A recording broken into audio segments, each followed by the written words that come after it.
அர்ஜுனை காப்பாத்துங்க. இந்த ராகேஷ் நீங்க நினைக்கிற மாதிரி நல்லவன் கிடையாது. அர்ஜுன் யாரு, அவன் சரித்திரம் என்னங்கிறது யாருக்குமே தெரியாத பிரம்ம ரகசியம். சின்ன காப்பாத்துறதுக்காக ஒரு தேவதூதனை அந்த பரமேஸ்வரன் அனுப்பி வைப்பான். நம்புனவங்கள அந்த பரமேஸ்வரன் கைவிட்டதில்லடா. பாரு, வெடிச்ச செதற எரிமலை மாதிரி உன்னை நிர்மூலமாக்குறதுக்கு ஒரு மாவீரன் வந்துகிட்டு இருக்கான். உன் அகங்காரத்துக்கு முடிவு கட்ட ஒரு மகா புருஷன் வந்துகிட்டு இருக்கான். எங்க உன்னோட ரட்சகன்? எங்க எங்க எங்க அவன் எங்க?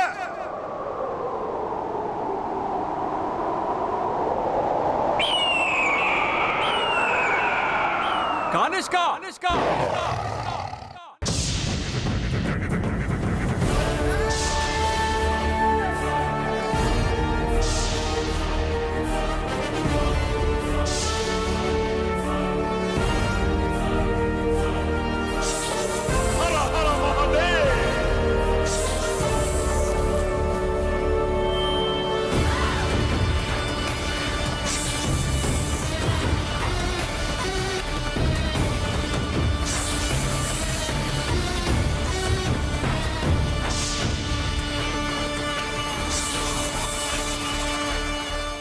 அர்ஜுன், நீயா? என் உண்மையான பேர் உனக்கு எப்படி தெரியும்? உன்னோட பேரு மட்டும் இல்ல, உன்னோட ஜாதகம் மொத்தம் எனக்கு தெரியும்.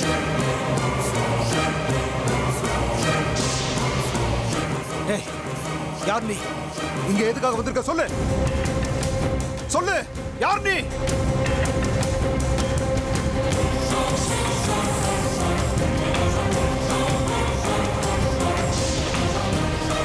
உன்னோட அகங்காரத்தை ஒழிச்சு கட்டத்துக்காக வந்த தேவதூதன்டா. உன்னுடைய விளையாட்டெல்லாம் எனக்கு தெரியாதுன்னு நினைச்சியா? உன்னுடைய விளையாட்டுக்கெல்லாம் முடிவு கட்ட வந்த அந்த பரமேஸ்வரனோட சேவகண்டானா.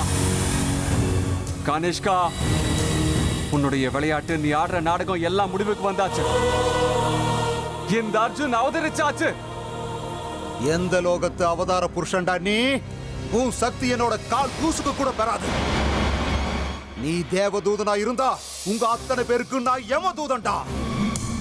பாரு, அங்க பாரு.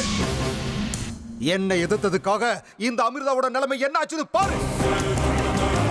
என் முன்னாடி நின்னு என்னை எதிர்த்து பேசுற அளவுக்கு உனக்கு திமிரா? ஏய், புழு பூச்சி என்ன சிக்கிற மாதிரி உன்னை நசுக்கிடுவேன். பார்த்துக்கிட்டே இரு. ஏய், வெடிச்சு செதற போற எரிமலைக்குள்ள கையை வச்சும் ஜெயிச்சிடுவோங்கிற அகங்காரத்துல இருக்கியா கானிஷ்கா? யுத்தம் ஆரம்பமாகட்டும். வெற்றி உனக்கா இல்ல எனக்கான்னு பார்த்துடலாம்.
ஓம் நம சிவாய. யுத்தம் இப்பதான் ஆரம்பிச்சிருக்கு. இது வெறும் ஆரம்பம்தான். இது இதோட முடிஞ்சிராது, நிரந்தரமா தொடரும். இது ஒரு தற்காலிக முடிவு மட்டும்தான். அர்ஜுனோட ஜென்ம ரகசியம் அமிர்தாவுக்கு தெரியவே கூடாது. அமிர்தா யாருங்கிற ரகசியம் அர்ஜுனுக்கும் தெரியக்கூடாது. இவங்க 2 பேருடைய ரகசியமும் அந்த துஷ்ட கானிஷ்காவுக்கு எப்பவுமே தெரியக்கூடாது. ஒருவேளை தெரிஞ்சிட்டா நடக்கக்கூடாததெல்லாம் நடந்துடும். பரமேஸ்வரா, அநாத ரட்சகா, ஜெகதோத்தாரகா, இப்ப நீதான் இவங்களுக்கு ஒரு நல்ல வழியை காட்டணும்பா. துஷ்டர்கள் எல்லாருமே நாகமணியைத்தான் தேடிக்கிட்டு இருக்காங்க. ஆனா நாகமணி இன்னும் கொஞ்ச நேரத்துல எங்க போய் சேரணுமோ அங்க போய் சேர்ந்துரும். அந்த புனிதமான காரியம் நடக்கிற வரைக்கும் இங்க இருக்கிறவங்களுக்கு என்னெல்லாம் சம்பவம் நடந்ததோ அந்த சம்பவங்களை எல்லாம் அந்த 3 பேரோட நினைவுல இருந்து மொத்தமா அழிச்சிருப்பா. யாருக்கும் யாருடைய ரகசியங்களும் ஞாபகமே இருக்கக்கூடாது. இந்த காரியத்தை செய்யற பொறுப்பு உன் தலையில இருக்குப்பா. அப்படி இல்லைன்னா இனி நடக்க போற மகா யுத்தத்துக்கு ஒரு பெரிய தடங்கலாய் இது இருக்கும். கருணை காட்டுப்பா ஈசனே. கானிஷ்கா துஷ்டங்கிறது உண்மைதான். ஆனா அவனோட துஷ்டத்தனம் அமிர்தாவுடைய நாகமணி போராட்டத்துல அவளுக்கு உதவியாய் இருக்க போகுங்கிறதும் உண்மைதானேப்பா. இப்ப எல்லாமே உன் கையில இருக்கப்பனே. இந்த விளையாட்டை நீ இப்ப ஆரம்பிச்சு வச்சிட்ட. இப்ப எல்லா காய்களையும் நீதான்ப்பா நகர்த்தி ஆகணும். எல்லாம் உன் விருப்பப்படி நடக்கட்டும். ஓம் நம சிவாய. ஓம் நம சிவாய.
வா, நடந்ததெல்லாம் ஒரு கனவு மாதிரி போயிடுச்சு இல்லைங்க. நாம எங்கேயோ போயிருந்தோமே. அங்க எதுக்கு போனோம், என்ன பண்ணோம், அங்க என்ன நடந்துச்சு, எதுவுமே ஞாபகம் இல்லையே. நாம கோவிலை பார்க்கறதுக்காக தான் அங்க போனோம். ஆனா வேற ஏதோ நடந்துச்சு. ஆனா என்ன நடந்துச்சு, நாம என்ன பண்ணோம்னு எனக்கு எதுவுமே ஞாபகம் இல்லை. அது ஏதோ ஒரு கனவு மாதிரியா இருக்கு. அப்படிதானே ராகேஷ்? ஆமா அர்ஜுன், ஆனா ஒரு வகையில நல்லதா இருந்துச்சு. என்னன்னா சில கேள்விகளாவே இருக்கு, அதுக்கு பதிலே கிடைக்கல. இருந்தாலும் ட்ரிப் நல்லா இருந்துச்சு இல்லையா அமிர்தா? நீங்க என்ன சொல்றீங்க? என்ன நடந்துச்சு, ஏன் நடந்துச்சுன்னு எனக்கு தெரியல. ஆனா ஏதோ ஒரு பெரிய சம்பவம் நடந்திருக்குன்னு மட்டும் எனக்கு தெரியுது. இதுக்கப்புறம் நடக்க போற ஒரு பெரிய யுத்தத்துக்கான முன்னோடியா தான் இருக்கணும். ஆனா அங்க என்ன நடந்துச்சுன்னு ஏன் எனக்கு ஞாபகம் வர மாட்டேங்குது. எல்லாமே ஒரே மர்மமா இருக்கு. என்ன நடந்திருக்கோங்கிற யோசனையிலேயே எங்க அமிர்தா மூழ்கி போயிட்டாங்க போல இருக்கு. நினைச்சது எதுவும் நடக்கலனாலும் நம்மளோட இந்த ஜெர்னியோட சில அற்புதமான நிமிஷங்களை இந்த கேமரால போட்டோ எடுக்க முடிஞ்சதே, அதுவே சந்தோஷம். அதுக்கு தான் சொல்லுவாங்க கேமரா மனுஷனோட க்ளோஸ் ஃப்ரெண்டுன்னு. நம்ம யாருக்கும் நடந்தது எதுவுமே ஞாபகம் இல்லை. ஆனா நம்ம ஞாபகங்களை கேப்சர் பண்ண இந்த கேமராவை பத்திரமா வச்சுக்கணும்.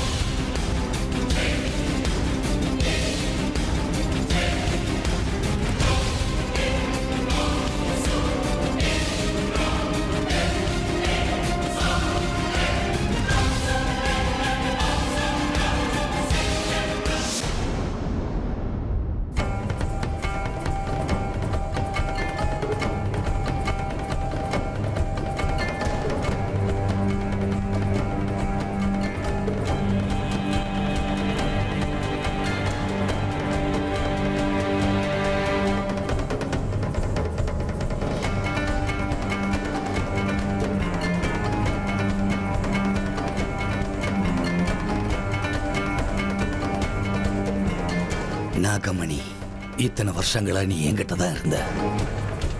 இனிமேலும் நீ என்கிட்ட தான் இருக்கணும். ஆனா உனக்கு இன்னும் அதிகமான சக்தி தேவைப்படுது. இல்லைன்னா நீ என்கிட்ட இருந்து எந்த பிரயோஜனம் இருக்காது. வா, நாம 2 பேரும் தட்சகோணத்துக்கு போலாம். உனக்கு புது சக்திகளை கொடுக்கறதுக்காக அங்க கூட்டிட்டு போறேன்.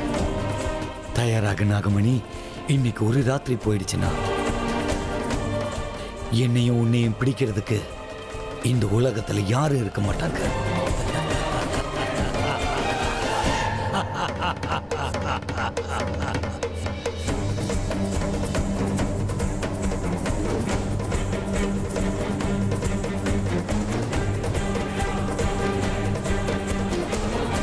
நான் அங்க போறத பத்தி வீட்டுல யாருக்கும் சந்தேகம் வரக்கூடாது. சீக்கிரமா என் வேலையை முடிச்சுக்கிட்டு திரும்பி வரணும். அதுலயும் ருத்ரனுக்கு சந்தேகம் வரவே கூடாது. எப்படியும் அவன் பாட்டிக்கு போறான். நல்லதா போச்சு. அவன் வர்றதுக்குள்ள என் வேலையை நான் முடிச்சுக்கிட்டு வந்துடணும்.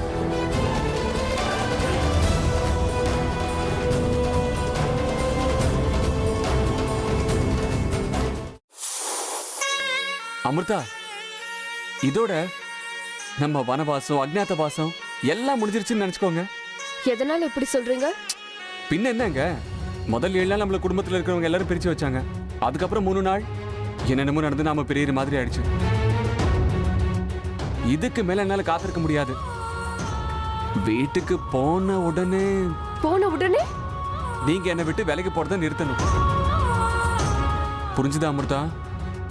பொதுவா நான் சின்ன குழந்தை மாதிரிங்க. என்ன ரொம்ப அள வைக்காதீங்க. சரி, ஒரு தொட்டில் கட்டி விடுறேன்.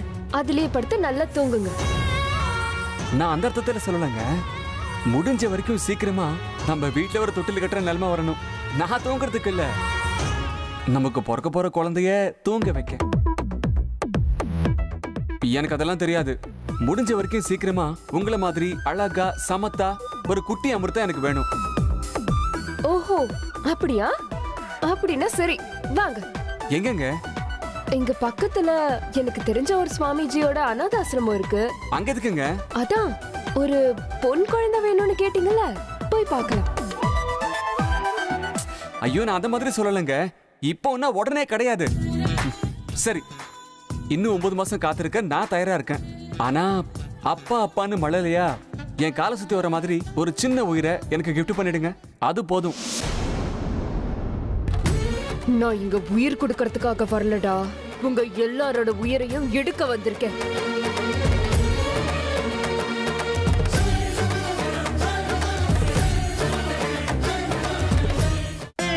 ஹேமா, நாளைக்கு சிவலிங்கம் நம்ம வீட்டுக்கு வருது. அதோட பூஜை நமக்கு எவ்வளவு முக்கியம்னு உனக்கு தெரியும்ல? தெரியும் அத்தை. நீங்க எதை பத்தியும் கவலைப்படாதீங்க. நானும் வாணியும் சேர்ந்து அதுக்கான எல்லா ஏற்பாடுகளையும் செஞ்சுட்டோம். சரிம்மா, சிவலிங்கம் வீட்டுக்கு வர நேரத்துல பாபா கிட்ட ஆசீர்வாதம் வாங்கணுங்கிறதுக்காக நம்ம குடும்பத்துல உள்ளவங்க எல்லாம் இங்கதான் இருக்கணும். ஆமா, அர்ஜுன் அமிர்தா இன்னைக்கு சாயந்தரமே வீட்டுக்கு வந்திருக்கணும்ல? இன்னும் ஏன் வரல? அத்தை, இன்னும் கொஞ்ச நேரத்துல வந்துருவாங்க. இப்பதான் ஃபோன் பண்ணாங்க. விஷ்ணு, எங்க போற? அம்மா, வெளியில போகும்போது எங்க போறேன்னு கேட்டா அது அபசகுணம்னு நீங்க தானே சொன்னீங்க. இப்ப நீங்க என்ன பண்றீங்க? இப்ப ஏங்க சம்பந்தமே இல்லாம அத்தை மேல இவ்வளவு கோவப்படுறீங்க? இந்த நேரத்துல நீங்க எப்பவுமே வெளியில போக மாட்டீங்களே, அத கேட்டது தப்பா? சரி சரி, ஆபீஸ்ல கொஞ்சம் அர்ஜென்ட்டான வேலை இருக்கு, போய் தான் ஆகணும். சீக்கிரம் வேலையை முடிச்சிட்டு வரேன், சரியா? ராத்திரி இந்த நேரத்துல ஏன் மாமா போகணும்? காலையில போக கூடாதா? ஆமா விஷ்ணு, ஏற்கனவே எல்லாத்துக்கும் ரொம்ப லேட் ஆயிடுச்சுப்பா. இதுக்கு மேல நீ வெளியில போறது சரியா இருக்காது. அம்மா வாணி, ப்ளீஸ் கொஞ்சம் சும்மா இருக்கீங்களா? எந்த நேரத்துல எங்க போகணும்னு உங்ககிட்ட கேட்க வேண்டிய அவசியம் எனக்கு இல்ல. அப்படி இல்லைங்க, இந்த நேரத்துல நீங்க தனியா. ஹேமா, நான் ஒரு ஆம்பளை, எந்த நேரத்துல எங்கேயும் போவேன் வருவேன். உங்க எல்லாத்துக்கும் விளக்கம் சொல்லிட்டு இருக்க முடியாது. அர்ஜென்டா வேலை இருக்கு, முடிச்சிட்டு வரானா புரிஞ்சுக்க மாட்டீங்களா? ச்சே.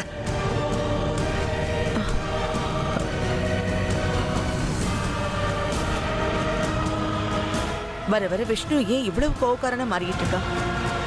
இதுக்கு முன்னாடி இப்படி கிடையாதே. அதுதான் அத்தை, எனக்கும் ஒன்றும் புரியல. மாமா இதுக்கு முன்னாடி இப்படியெல்லாம் கோவப்பட்டதே இல்லை. பாவம், ஆபீஸ்ல அவருக்கு என்ன டென்ஷனோ என்னமோ.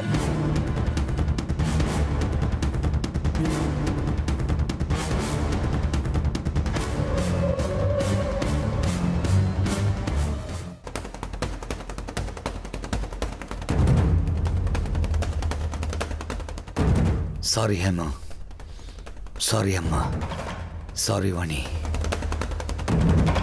என்னுடைய சூழ்நிலை உங்களுக்கு யாருக்கும் புரிய மாட்டேங்குது. புரிய வைக்கிற நிலைமையில நானும் இல்லை. இந்த நேரத்தில் நான் எங்க போறேன்னு யாருக்கும் தெரியவே கூடாது. அதுக்காகத்தான் உங்க எல்லார்கிட்டையும் ரொம்ப கோபமா பேச வேண்டியதாயிடுச்சு.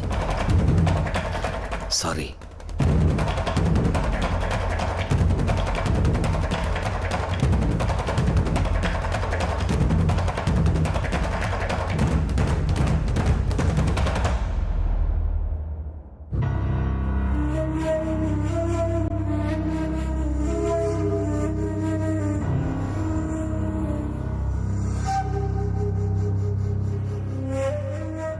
எனக்கு என் வாழ்க்கையில இன்னைக்கு ரொம்ப முக்கியமான நாள். நாகமணிக்கு எல்லா சக்திகளையும் கொடுக்கறதுக்கு தக்ஷகோணத்துக்கு போறேன். இந்த காரியம் எந்த தடங்களும் இல்லாம நடந்த எனக்கு அது போதும்.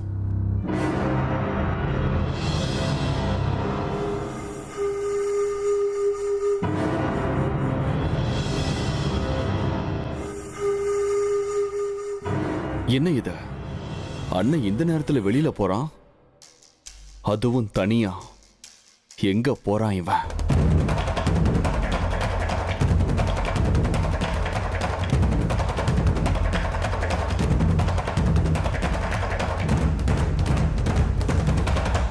அம்மா, அம்மா. என்ன ருத்ரா? அண்ணா எங்கேயோ வெளியில போறத பார்த்தேன். இந்த நேரத்துல எங்க போறான்? அவ ஏதோ டென்ஷன்ல போற மாதிரி தெரிஞ்சது. ஆமா, ஆபீஸ்ல ஏதோ அவசர வேலை இருக்கா. அவசர அவசரமா கிளம்பி போறா. இன்னும் அவன் சாப்பிட கூட இல்லை தெரியுமா? ஆபீஸ்க்கு போயிருக்காரு. ஆமா ருத்ரா, அதுவும் இல்லாம பௌர்ணமி முடிஞ்சு ஒரு நாள் தான் ஆகுது. நாளைக்கு பூஜையை வச்சுக்கிட்டு இன்னைக்கு நீங்க எங்கேயும் வெளியில போக வேண்டாம், நாளைக்கு விடிஞ்சதுக்கு அப்புறம் போங்கன்னு நாங்க எவ்வளவு சொல்லி உங்க அண்ணன் கேட்கவே இல்லை. நாங்க எவ்வளவோ தடுத்து பார்த்தாச்சு, ஆனா அவர் போயிட்டாரு. அது மட்டும் இல்லைங்க, ராத்திரி இந்த நேரத்துல போகாதீங்கன்னு சொன்னதுக்கு எங்க எல்லாரு மேலேயும் கோவப்பட்டுட்டாரு. மாமா இந்த அளவுக்கு கோவப்பட்டதை பார்த்து நாங்க எல்லாம் அதிர்ச்சி ஆயிட்டோம். எங்க ஆபீஸ்ல ஏதாவது பிரச்சனையாங்க? ஓ அப்படியா? ஆபீஸ்னாவே 1008 பிரச்சனை இருக்கும். இதெல்லாம் காமன். இதெல்லாம் ஒரு விஷயமே கிடையாது. நீங்களாம் மனசை போட்டு குழப்பிக்காதீங்க. சரி, விஷ்ணு வந்த உடனே விஷயம் என்னன்னு கேட்டு தெரிஞ்சுக்கோ. நான் போய் படுத்துக்கிறேன். இத பாரு, ஏற்கனவே ரொம்ப நேரம் ஆயிடுச்சு. நீயே சாப்பிட்டுட்டு படுத்துக்கோ, சரியா? சரிம்மா, நீங்க போய் படுத்துக்கோங்க. ஏங்க வந்து சாப்பிடுங்க. நீ போ, நான் வரேன். இந்த நேரத்தில் அண்ணா ஆபீஸ் வேலைன்னு போய் சொல்லிட்டு போயிருக்கான். இல்ல அப்படியே ஆபீஸ் போயிருந்தா கார்ல தானே போகணும். காரு வீட்லயே தானே இருக்கு. அண்ணன் நடந்துல போயிருக்கான். ராத்திரி இந்த நேரத்துல நடந்து இவன் எங்க தான் போறான்? இல்ல, எனக்கு தெரியாம இங்க ஏதோ நடக்குதா. அது என்னன்னு கண்டுபிடிச்சாகணும். அண்ணன் எங்க போறான்னு தெரிஞ்சுக்கிட்டே ஆகணும். அவன் மனசுல என்ன இருக்குன்னு எனக்கு தெரிஞ்சே ஆகணும்.